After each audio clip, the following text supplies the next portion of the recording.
கேள்விகள். அன்று முதல் ஒருவனும் அவரிடத்தில் கேள்வி கேட்க துணியவில்லை. மத்தேயு 22:46. வாழ்க்கையில் அநேகர் தேவனிடத்திலே முறுமுறுத்து கேள்விகளை கேட்கிறார்கள். ஏன் எனக்கு இப்படி நடந்தது? ஏன் எனக்கு தோல்வி? ஏன் எனக்கு வேலை இல்லை? ஏன் என் பிள்ளைகள் மரித்தது என்றெல்லாம் கேள்விகளை முன்வைக்கிறார்கள். சிலருடைய வாழ்க்கையை கேள்விக்குறியாக இருக்கிறது. என் எதிர்காலம் எப்படி இருக்குமோ என்று தங்களுக்கு தாங்களே கேள்வி எழுப்பி கலங்கி கொண்டிருக்கிறார்கள். வாழ்க்கையின் பல கேள்விகளுக்கு இந்த பூமியிலே விடை காண முடியாது. கர்த்தருடைய ராஜ்யத்திற்கு போகும்போதுதான் நம்முடைய கேள்விகளின் எல்லா பதில்களையும் நாம் பெற்றுக்கொள்வோம்.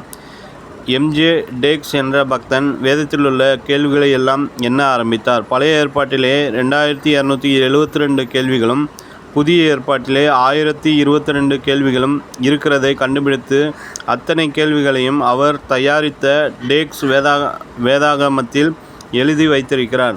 இதில் பொதுவான கேள்விகள் உண்டு. மனிதனிடம் எழுப்பிய கேள்விகள் உண்டு. அநேக நேரத்தில் கர்த்தர் மனிதனிடத்தில் கேட்கும் கேள்விகளும் உண்டு. மனிதன் கர்த்தரிடத்திலே கேட்ட கேள்விகளும் உண்டு. முதல் கேள்வி சாத்தான் மனிதனிடம் தந்திரமாக எழுப்பிய கேள்வியாகும். கர்த்தர் மேல் சந்தேகப்படும் விதத்திலே, நீங்கள் தோட்டத்திலுள்ள சகல விருட்சங்களின் கனிகளையும் புசிக்க வேண்டாம் என்று தேவன் சொன்னது உண்டோ என்று தந்திரமாய் கேட்டான்.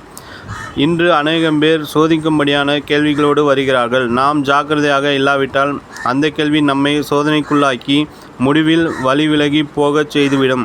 ஆண்டவர் மனிதனிடம் கேட்ட முதல் கேள்வி, ஆதாமே நீ எங்கே இருக்கிறாய் என்பதே. தன்னை விட்டு தூரமாய் போன மனிதனை மீண்டும் தன்னுடைய அன்பிலே இழுத்து கொள்ளும்படி ஆண்டவர் உடைந்த உள்ளத்தோடு நீ எங்கே இருக்கிறாய் என்றார். ஆதியாகமம் 3:9. இன்றைக்கும் நீங்கள் எந்த நிலையில் இருக்கிறீர்கள்? உங்கள் ஆத்மா எப்படி இருக்கிறது என்று உங்களை பார்த்து கேட்கிறார். அந்த கேள்வி உங்களையும் தேவனையும் இணைக்கும்படியான கேள்வியாக இருக்கட்டும். ஆதி அன்புக்கு திருப்பி வந்துவிட தீர்மானித்து விடுங்கள். மனிதன் கர்த்தரை பார்த்து எழுப்பிய முதல் கேள்வி என்ன? என் சகோதரனுக்கு நான் காவலாளியோ? ஆதியாகமம் 4:9. தன்னுடைய சகோதரனை ஈவு இரக்கமில்லாமல் கொன்றுவிட்டு கர்த்தரை பார்த்து துணிகரமாக நான் என் சகோதரனுக்கு காவலாளியோ என்று காயின் கேட்கிற கேள்வியை பாருங்கள். இதனால் காயின் பற்பல சாபங்களை பெற்றுக்கொண்டார். இன்று உங்களுடைய உள்ளத்தில் பல கேள்விகள் எழும்பலாம். கர்த்தாவே, எதுவரைக்கும் என்னை மறந்திருப்பீர் என்று தாவீது ராஜா கேட்டதைப் போல கேட்கலாம். சில வேளையிலே நாம் பிள்ளைகளைப் போல உரிமையோடு பரம தகப்பனிடத்தில் கேள்வி கேட்கிறோம். ஆனால் முறுமுறுத்து விடக்கூடாது. தேவ பிள்ளைகளே, நிச்சயமாகவே உங்களுடைய கேள்விகளுக்கு பதிலுண்டு. நினைவிற்கு, நான் அவனுக்கு மறு உத்தரவு அருளி செய்வேன். ஆபத்தில் நானே அவனோடு இருந்து அவனை தப்புவித்து அவனை கனப்படுத்துவேன். சங்கீதம் 91:15.